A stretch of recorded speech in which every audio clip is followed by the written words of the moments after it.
আজকে আমরা নতুন কিছু কথা আলোচনা করব, শুনব।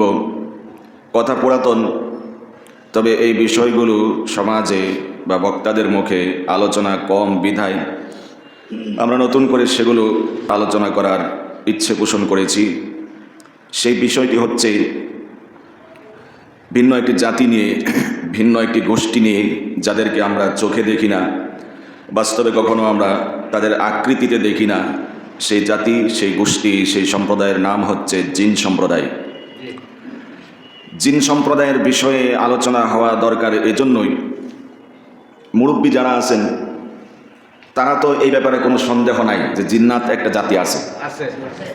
কিন্তু এই সমাজে আধুনিক সময়ে কিছু অতি সুশীল, তাদের দাবিটা এমন, কিছু পড়াশোনা করতে করতে, রিসার্চ করতে করতে তাদের বক্তব্য, তাদের দাবি হচ্ছে জিন বলতে কিছু নাই। এই ডায়লগ আপনারা শোনেন নাই? এরকমের ডায়লগ দেয় যে জিন বলতে কিছু নাই। আসলে নাউজুবিল্লাহ বলেন। যদি কেউ আসলেই এই কথা দিল থেকে সাক্ষ্য দেয় যে আসলে জিন বলতে কিছু নাই, তার ঈমান থাকার সম্ভাবনা নাই। কারণ জিন যে আল্লাহর সৃষ্টি, ফেরেশতা যে আল্লাহর সৃষ্টি, মানুষ আল্লাহর সৃষ্টি, সমস্ত মাখলুকাত আল্লাহর সৃষ্টি, কোনো সন্দেহ আছে? ফেরেশতার সৃষ্টি নিয়ে যেমন সন্দেহ নাই, মানব সৃষ্টি নিয়ে যেমন সন্দেহ নাই, ঠিক তেমনি ভাবে জিন সৃষ্টি নিয়েও কোনো সন্দেহ নাই। ফেরেশতা আল্লাহর সৃষ্টি, এই কথার উপর যদি আমাদের বিশ্বাস না থাকে, মানুষ আল্লাহর সৃষ্টি, এই কথার উপর বিশ্বাস যদি আমাদের না থাকে, এটা যেমন কুফরি হয়, ঠিক তেমনি ভাবে জিন জাতীয় আল্লাহর সৃষ্টি হওয়ার কারণে যদি বলে কেউ যে জিন বলতে কিছু নাই, তাহলে তার ঈমান বলতেও কিছু নাই। কারণ কোরআনের একটি দুইটি আয়াত নয়, বরং কোরআনুল কারিমে সূরা জিন নামে একটা সূরা আছে। আল্লাহু আকবার। যেই জাতির নামে স্বতন্ত্র অস্বীকার করে, তাহলে কেমন যেন সে আল্লাহর কোরআনের একটি সূরাকে অস্বীকার করলো।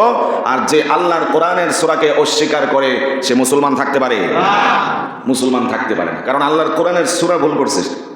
তাহলে কেউ কেউ দাবি করে জিন বলতে কিছু নাই, কিন্তু কোরআনুল কারিমে একটি সূরাই আছে যে সূরার নাম। এরপরে কথা হচ্ছে, একটা তো স্বতন্ত্র সূরা আছে, আবার কোরআনুল কারিমের মধ্যে 1-2 জায়গায় না, 50 জায়গায় জিন শব্দ আছে। আল্লাহু আকবার। 50 জায়গায় যদি জিন শব্দ উল্লেখ থাকে, এরপরেও যদি কোনো পার্সন, বিশেষ ব্যক্তি বলে জিন বলতে কিছু নাই, ঈমান আছে? কথা বলতে হবে। কারণ কোরআনের 50 জায়গায় যে জিন শব্দটা আছে, কোরআনুল কারিমের স্বতন্ত্র 2 পৃষ্ঠার বেশি যেই সূরাটা আছে জিন সূরা, সেটাকে অস্বীকার করলো, এবং কোরআনুল কারিমের 50 জায়গার 50টি শব্দকে অস্বীকার করার কারণে নিঃসন্দেহে সে কুফরি করেছে, ঈমান থাকতে পারে না। এবার আসুন জিন শব্দের একটু শাব্দিক বিশ্লেষণ, তাহকিক সম্পর্কে আমরা অবগত হই। জিন শব্দের শাব্দিক বিশ্লেষণ যদি সংক্ষেপে বলি, তাহলে হচ্ছে যে জিনিস চোখে দেখা যায় না, অদৃশ্য, গোপন, সুপ্ত, গুপ্ত যেটি, এটাকে জিন বলে। বাস্তবে যেটাকে আমি আপনাকে দেখতেছি, আপনি আমাদের দেখতেছেন, জিন দেখতেছি আমরা, কিন্তু জিনেরা আমাদেরকে দেখে। তো এটাই হচ্ছে জিন শব্দের শাব্দিক বিশ্লেষণ, যেটা চোখে দেখা যায় না, অদৃশ্য, সেটাকে বলা হয় জিন। এবার আসুন জিন কি দিয়ে আল্লাহ রাব্বুল আলামিন সৃষ্টি করেছেন। 1 নম্বর কথা হচ্ছে, সৃষ্টি যেহেতু 3টি সৃষ্টি বিশেষভাবে প্রণিধানযোগ্য, এর মধ্যে 1 নম্বর হচ্ছে মালাইকা। সবার আগে আল্লাহ কারে সৃষ্টি করেছেন? ফেরেশতা সৃষ্টি করেছেন। খুলিকাতিল মালাইকাতু মিন নূর, কি দিয়ে সৃষ্টি করেছেন? নূর দিয়ে আল্লাহ রাব্বুল আলামিন ফেরেশতাদেরকে এই 3 জাতির মধ্যে সবার আগে সৃষ্টি করেছেন। ওয়া খুলিকুল জান্নু মিন মারিজিন মিন নার, এরপরে কোন জাতি সৃষ্টি করছে? জিন। খুলিকাল জান, জিনের বহুবচন হচ্ছে জান। জিন জাতিকে আল্লাহ রাব্বুল আলামিন সৃষ্টি করেছেন কি দিয়ে? সবাই জানেন না? আগুন দিয়ে সৃষ্টি করছে। আর মানুষকে আল্লাহ রাব্বুল আলামিন মাটির সার নির্যাস দিয়ে সৃষ্টি করেছেন। সুবহানাল্লাহ বলেন। খালাকাল ইনসানা মিন সালসালিন কাল ফাখর ওয়া খালাকাল জান্না মিন মারিজিন মিন নার। এই আয়াত দুইটির মধ্যে জিন সৃষ্টি এবং মানব সৃষ্টির উপাদান কি ছিল, মৌলিক উপাদান কি ছিল, এই ব্যাপারে আলোকপাত করা হয়েছে। তাহলে ফেরেশতা কি দিয়ে সৃষ্টি করা হয়েছে? নূর দিয়ে সৃষ্টি করা হয়েছে। পরবর্তী সৃষ্টি কি? জিনকে কি দিয়ে সৃষ্টি করা হয়েছে? তারপরে সৃষ্টি কি? মানুষকে কি দিয়ে সৃষ্টি করা হয়েছে? মাটি দিয়ে সৃষ্টি করা হয়েছে। মাটি দিয়ে যেহেতু সৃষ্টি করা হয়েছে, আর জিনকে যেহেতু আগুন দিয়ে সৃষ্টি করা হয়েছে, আর জাহান্নামে যে সমস্ত শাস্তিগুলো দেওয়া হবে তার মধ্যে অন্যতম শাস্তি হচ্ছে আগুনে পোড়ানো হবে, নাউজুবিল্লাহ। এবং সেখানে কারা পড়বে? মানুষ এবং জিন জাতি, দুই জাতির শাস্তি নিহিত রয়েছে। এই দুই জাতির জন্য জান্নাত আর জাহান্নাম রয়েছে। এখন প্রশ্ন আসতে পারে যে জিনকে আল্লাহ রাব্বুল আলামিন আগুন দিয়ে সৃষ্টি করেছেন, আগুন আবার আগুন রে পুরাইব কেমনে? ইমামে আজম আবু হানিফা রহমাতুল্লাহি আলাইহি, ওনার সময়ও এই প্রশ্নটি ছিল। একজন দার্শনিক তিনি ইমাম আবু হানিফাকে প্রশ্ন করলেন, ইমাম, জিনকে আল্লাহ রাব্বুল আলামিন যদি আগুন দিয়ে সৃষ্টি করে থাকেন তাহলে আগুন হয়ে আগুনকে কিভাবে পোড়াবে? এই প্রশ্ন করেছিলেন একজন দার্শনিক ইমামে আজম আবু হানিফা রহমতুল্লাহি আলাইহিকে। ইমাম আবু হানিফা রহমতুল্লাহ আলাইহি বললেন যে আজকে আমার সময় নাই, ব্যস্ত আছি, অন্য একদিন উত্তর দেব। না, নাসুর বান্দা তাকে ছাড়তে রাজি না, উত্তর এখন চাই, এখনই উত্তর দিতে হবে। তো ইমাম আবু হানিফা রহমতুল্লাহি আলাইহির সামনে ছিল মাটির তৈরি কোনো একটি চাকা। এই মাটির তৈরি চাকা দিয়ে দার্শনিকের মাথার মধ্যে, কপালের মধ্যে সজোরে আঘাত করলেন এবং সে ব্যথা পেল, রক্ত ছিরিঙ্গি দিয়ে বের হলো। এবার দার্শনিক পাল্টা প্রশ্ন করে, ইমাম, তোমারে আমি প্রশ্ন করছি যে জিন যদি আগুনের তৈরি হয় তাহলে জাহান্নাম তো আগুন দিয়ে ভরপুর, আগুনকে কিভাবে প্রজ্বলিত করবে? উত্তর না দিয়ে তুমি আমার মাথা ফাটাইছো, কারণটা কি? কি দিয়ে আপনার মাথা ফাটাইলাম? বলছে যে মাটির তৈরি বা ইটের তৈরি, ইটের খোয়া, পাথর, এই জাতীয় কিছু দিয়ে তুমি আমার মাথায় আঘাত করেছো, তো ব্যথা আপনি পাইছেন? হ্যাঁ, অবশ্যই ব্যথা পেয়েছি। মাটির তৈরি বনি আদম হয়ে যদি মাটি দিয়ে আপনাকে অ্যাটাক করলে ব্যথা অনুভব হয়, রক্ত ফিরিঙ্গি দিয়ে বের হয়, তাহলে আল্লাহ যেই জাতিকে আগুন দিয়ে সৃষ্টি করেছেন সেই আগুনের তৈরি জিনকে আগুন দিয়ে জ্বালানো সম্ভব। দার্শনিকের প্রশ্নের উত্তর হল হয়ে গেল, পরিষ্কার হয়ে গেল। এবার আসুন যে এই জিন জাতিকে আল্লাহ রাব্বুল আলামিন কেন সৃষ্টি করলেন।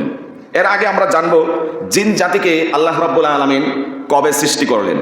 এর সংক্ষিপ্ত উত্তর হচ্ছে আদম আলাইহিস সালাতু ওয়াস সালামকে জন্মের, পৃথিবীতে আগমনের আরো 2000 বছর আগে আল্লাহ রাব্বুল আলামিন জিন জাতিকে সৃষ্টি করে পৃথিবীতে পাঠিয়েছিলেন। সুবহানাল্লাহ। তখন রাজত্ব ছিল জিনের, জিনেরা বিচরণ করে বেড়াতো গোটা বিশ্বে, গোটা বিশ্বময় জিন জাতি বিচরণ করে বেড়াতো। 2000 বছর অতিবাহিত হওয়ার পরে আল্লাহ রাব্বুল আলামিন আদম আলাইহিস সালাতু ওয়াস সালামকে এই পৃথিবীতে প্রেরণ করলেন। কেন প্রেরণ করলেন এই বিষয়টি আল্লাহ রাব্বুল আলামিন কোরআনে বলছেন। আল্লাহ রাব্বুল আলামিন বলেন, ওয়ামা খালাকতুল জিন্না ওয়াল ইনসা ইল্লা লিয়াবুদুন। একমাত্র গোলামি হবে কার? সবার মুখ থেকে শুনতে চাই, আল্লাহর গোলামি করবে দুই জাতি, জিন জাতি, মানুষ জাতি। এই দুই জাতিকে আল্লাহ রাব্বুল আলামিন তার গোলামি করার জন্যই, ইবাদত আর বন্দেগী করার জন্য সৃষ্টি করেছে।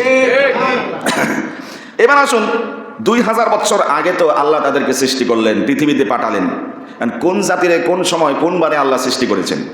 সংক্ষেপে উত্তর হচ্ছে, ফেরেশতাদেরকে আল্লাহ রাব্বুল আলামিন বুধবারে সৃষ্টি করেছেন, জিন জাতিকে আল্লাহ রাব্বুল আলামিন বৃহস্পতিবারে সৃষ্টি করেছেন। আর আশরাফুল মাখলুকাত, গোটা বিশ্বের, গোটা মাখলুকের, গোটা সৃষ্টির সেরা সৃষ্টি হচ্ছে মানব জাতি। সেই মানুষকে আল্লাহ রাব্বুল আলামিন জুমার দিন, পবিত্র দিন, গরিবের হজের দিন সৃষ্টি করেছেন। আওয়াজ করে বলতে হবে সুবহানাল্লাহ।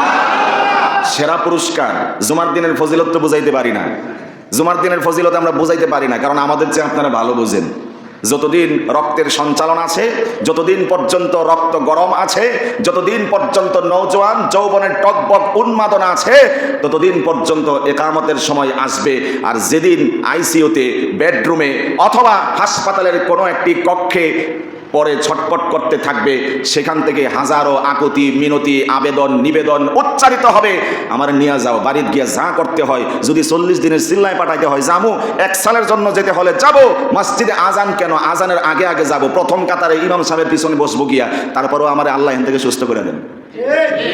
জেলখানায় যে বেড়া ঢুকছে, একই আকুতি মিনতি, খালি এখান থেকে বের কর, এরপরে যা কবি সব মানব, মসজিদের প্রথম কাতারে আজান হওয়ার আগে চলে যাব, ইমাম সাহেবের পিছন বরাবর গিয়ে বসবো।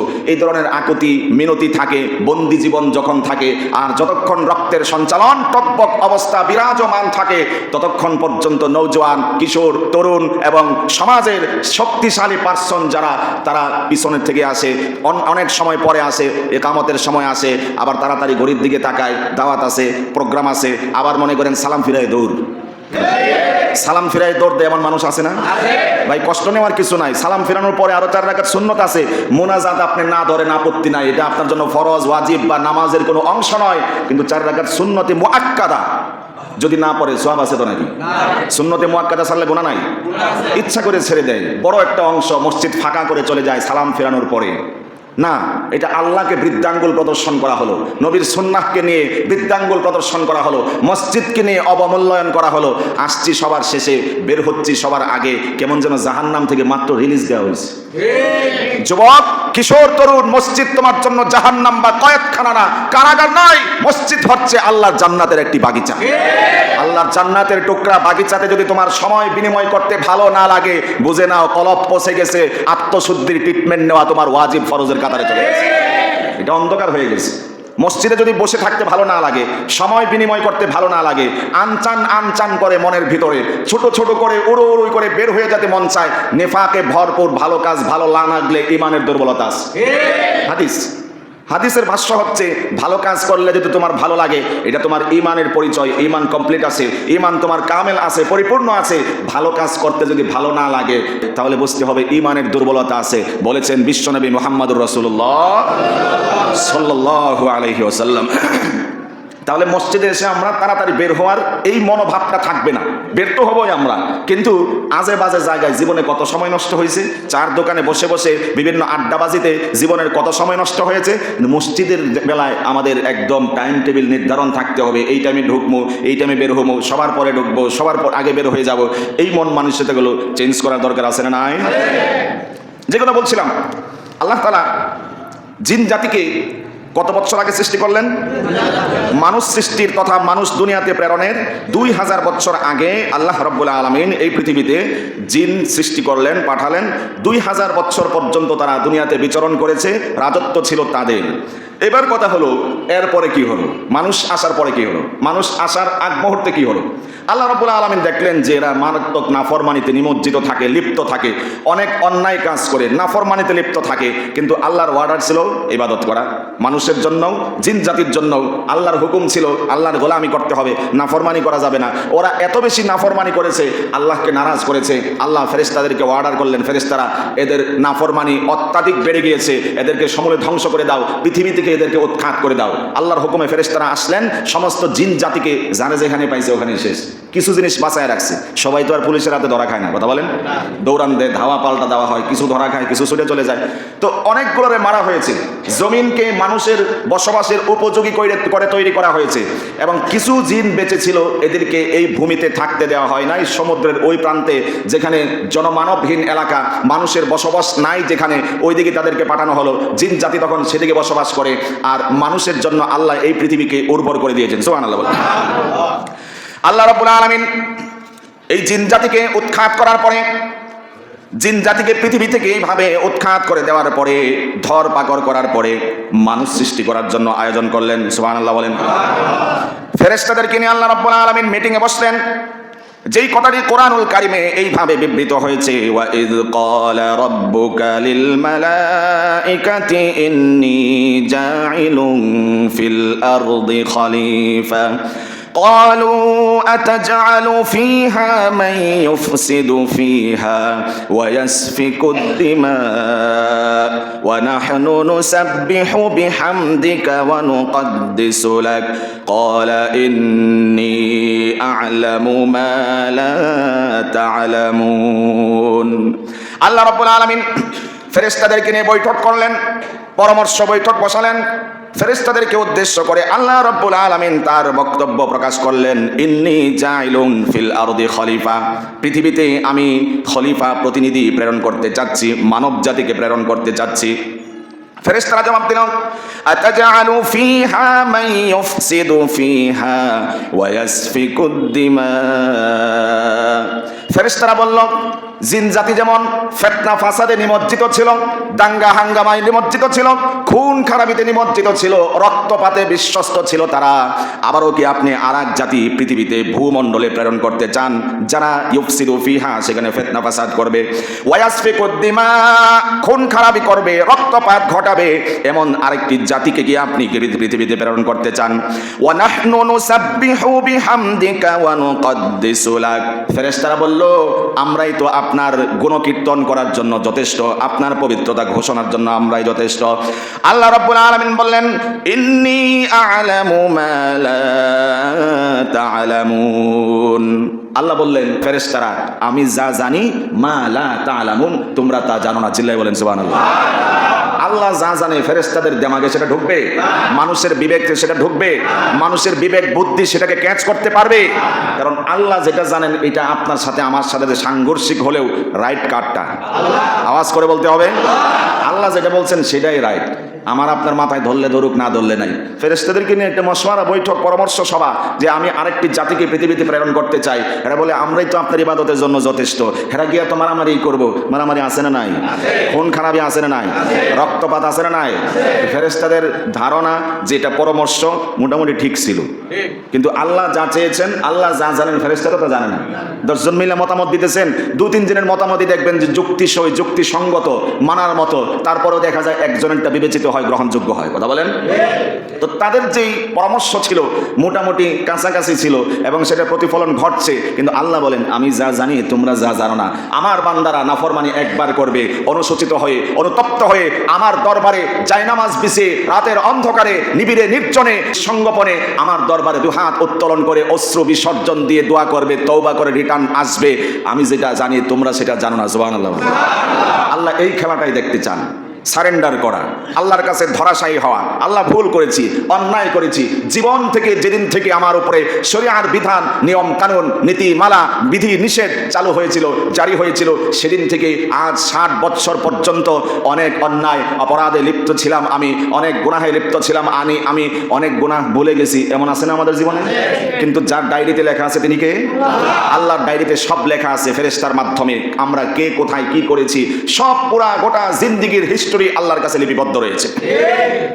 তো আল্লাহ তাআলা এটাই চান যে 60 বছর পর্যন্ত অন্যায় করছো, স্বীকার করছো, আর করবা না বলতেছো, যাও জীবনের সব গুনাহ মাফ করে দেব। ওয়া ইয়াফু আন কাসীর, তওবা করার টাইমটা কই? যদি একামতের সময় আসি আর সালাম ফিরে বের হয়ে যায়। আর এই আদত, এই অভ্যাস তো বেশিরভাগ থাকে হলো যারা শুধু সাপ্তাহিক মুসল্লি। কষ্ট নিয়েন না আপনার আল্লাহর রাস্তায়। নিজের বিবেককে প্রশ্ন করুন যে নামাজ কয় ওয়াক্ত ফরজ? 5 ওয়াক্ত নামাজ ফরজ। সে জায়গায় শুধু জুমার দিন আসলেই মনে করেন যে আমার আপনার গুনাহ সব শেষ, মাফ হয়ে গেছে। ওই যে হাদিস শোনায় বেটারা যে এক জুমা থেকে আরেক জুমা পর্যন্ত গুনাহ মাফ হয়ে যায় এক জুমার নামাজ পড়ে আরেক জুমার নামাজ পড়লে। এই হাদিস খালি আমলে নিয়েন না। 5 ওয়াক্ত নামাজ না পড়লে যে ওখানে ধরা খাওয়া লাগবে, কারাগার আছে, ওই বিশ্বাস আছে না নাই? নামাজ 5 ওয়াক্ত আল্লাহ ফরজ করেছিলেন। মূল কত ওয়াক্ত ফরজ ছিল? 50 ওয়াক্ত। সেখান থেকে মাইনাস করতে করতে আপনার আমার জন্য সহজবদ্ধ করে তোলা হয়েছে। আল্লাহ রাব্বুল আলামিন মাত্র 5 ওয়াক্ত নামাজ দিলেন দিনের বেলায়, আর 5 বেলা নামাজ পড়তে পারলে 50 বেলা নামাজ পড়া সমান সওয়াব। চিল্লায় বলতে হবে সুবহানাল্লাহ। তারপরেও আমরা মানি না, মনে হয় নামাজটা না দিলে ভালো আছিল, এরকম একটা অবস্থা আমাদের ভিতরে। অনীহা। এবার আসুন, মানুষ জাতির বাবার নাম কি? আদি পিতার নাম কি? আদি পিতা আদম আলাইহিস সালাতু ওয়াস সালাম। এখন জিন জাতিরও পিতা একটা আছে তো নাকি? ওরা তো মানুষের থেকে না, বরং ওদেরও বাপ মা আছে। তো ওদের আদি পিতা নিয়ে ইখতিলাফ রয়েছে, মতবিরোধ রয়েছে। তবে একটি মত হচ্ছে এমন, জিনের বাপের নাম হয়েছে ইবলিস। ইবলিস হলো জিনের বাপের নাম। যত আকাম কুকাম সব গড়াইছে, সেই গড়াইছে, তার থেকে শয়তান এইভাবে আবির্ভাব হয়েছে। তো ওই যে বলেছিলাম আল্লাহ তাআলা মানব জাতিকে সৃষ্টি করেছেন কেন? আল্লাহর ইবাদতের জন্য। আর আল্লাহ তাআলা যেই কথাটি এখানে ইঙ্গিত দিলেন যে ফেরেশতারা আমি যা জানি তোমরা সেটা জানো না। এবার আসুন, জিন কত প্রকার? হাদিসের ভাষ্য মতে জিন হচ্ছে 3 প্রকার। কত প্রকার? আল জিন্নু সালাসাতু আসনাফিন, 3 প্রকার জিন। 1 নম্বর জিন হচ্ছে ফানিসফুন লাহুম আজনিহাতুন, এক প্রকারের জিন আছে এদের ডানা আছে এবং এরা বাতাসের মধ্যে উড়ে উড়ে বেড়ায়। এই দক্ষতা, এই শক্তি আল্লাহ তাদেরকে দিয়েছেন। জিন জাতি এক গ্রুপ আছে, তারা শূন্য আকাশের মধ্যে বিচরণ করে বেড়ায়, বাতাসে উড়ে উড়ে বেড়ায়। আরেক প্রকার জিন আছে হাইয়াতুন ওয়া কিলাবুন, এরা সাপের আকৃতি ধারণ করে, এরা কুকুরের আকৃতি ধারণ করে। এবং কিছু কুত্তা আছে, এগুলো এমনি মানুষের সামনে চড়ে বেড়ায়, বিশেষ করে কালো কুত্তা যেগুলো, এগুলো আপনার এই যে জিন অনেক, আবার কুত্তা দেখলে জিন মনে করে মেরে ফেলায় না, তাহলে বিপদ আছে, এলাকায় কুত্তা থাকবো না পরে। তো এরা কুকুরের আকৃতি ধারণ করে, সাপের আকৃতি ধারণ করে, আরো বিভিন্ন রূপ ধারণ করতে পারে। আরেক প্রকার জিন হচ্ছে ওয়ানিসফুন ইয়াহিল্লুনা ওয়া ইয়াজানুনা, তিন নম্বর প্রকার, এই তৃতীয় প্রকারের জিনগুলো মানুষের শরীরে আসর করে, কিছুক্ষণ থাকে আবার সরে যায়। এই বিশ্বাস আছে আপনাদের? বেশি সুশীল হলে কিন্তু এটা বিশ্বাস করা যাবে না। কবি এবার মানসিক সমস্যা, এই জন্য এমন মির্কি বেড়া উঠছে, মানসিক সমস্যা, জিনের কোনো সমস্যা নেই, জিন বলতে কিচ্ছু নাই। বেশি সুশীল হইলে এই ধরনের মন্তব্য আর কমেন্ট আসবে। কিন্তু বাস্তবতা হচ্ছে জিন তিন প্রকার। এক প্রকারের জিন হাওয়াতে বা বাতাসে উড়ে বিচরণ করে বেড়ায়, তাদের ডানা আছে। আর এক প্রকারের জিন হচ্ছে তারা কুকুরের আকৃতি ধারণ করে। আর এক প্রকারের জিন আছে তারা আপনার সাপের আকৃতি ধারণ করে। তিন নম্বর গ্রুপের জিন যারা, এরা আপনার মানুষের শরীরে ভর করে আবার তারা চলে যায়। এবার আরেকটি কথা বলে শেষ করছি। নাম ও কাম অনুযায়ী জিন তিন প্রকার। কত প্রকার? নাম আর কাজ অনুযায়ী জিন তিন প্রকার। আগেরটা ছিল হাদিসের ভাষ্যমতে ডাইরেক্ট এই তিন প্রকারের জিন, আর এখন হচ্ছে নাম আর কাজ অনুযায়ী তিন প্রকারের জিন। এক নাম্বার হচ্ছে ইবলিস, এর নাম শুনছেন তো আপনার? আগের নাম কি ছিল? এর আগের নাম আজাজিল, পরে তার নাম হয়েছে ইবলিস। যাই হোক, ইবলিসে কি আকাম করছে জানেন তো?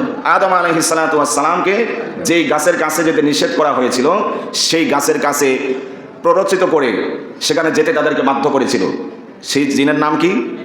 ইবলিস, শয়তান জিন যেটা আর কি। এরপরে দ্বিতীয় আর এক প্রকারের জিন আছে, সেটার নাম হচ্ছে খানজাব। কি জাব? খানজাব। এই প্রকারের জিন আপনার আমার নামাজের মধ্যে দুষ্টামি করে। 3 রাকাত হইলো না 4 রাকাত হইলো, 5 রাকাত হয়ে গেল না 6 রাকাত হয়ে গেল, এই ওয়াসওয়াসা অনেক সময় আসে না? এটা হচ্ছে খানজাব জিনের কাজ। এর আকাম কোকাম এভাবে করে বেড়ায় মানুষের নামাজে। আরেকটা আছে আপনার, ওরা অজুতেও ধোকা দেয় যে খনিটা ধোয়া হইলো নাকি হইলো না, মাসাটাকে হইলো না, আবার নতুন করে অজু শুরু করে। এই ওয়াসওয়াসা রোগী দেখছেন আপনারা? একামত একবার হাত বাঁধে, আবার সারে, আবার বাঁধে, আবার সারে, ওই যে ওয়াসওয়াসা ভিতরে। তো নামাজের মধ্যে যেটা ডিস্টার্ব করে ওটার নাম হচ্ছে খানজাব। 3 নম্বর প্রকার হচ্ছে, এই প্রকার জিনের নাম হচ্ছে করিন। কি জিন? করিন মানে হচ্ছে সঙ্গী। এটা আমার সাথে আছে। ভয় পাইলেন? ভয় পাইছেন আপনারা? আপনাদের সবার সাথে সাথে আছে।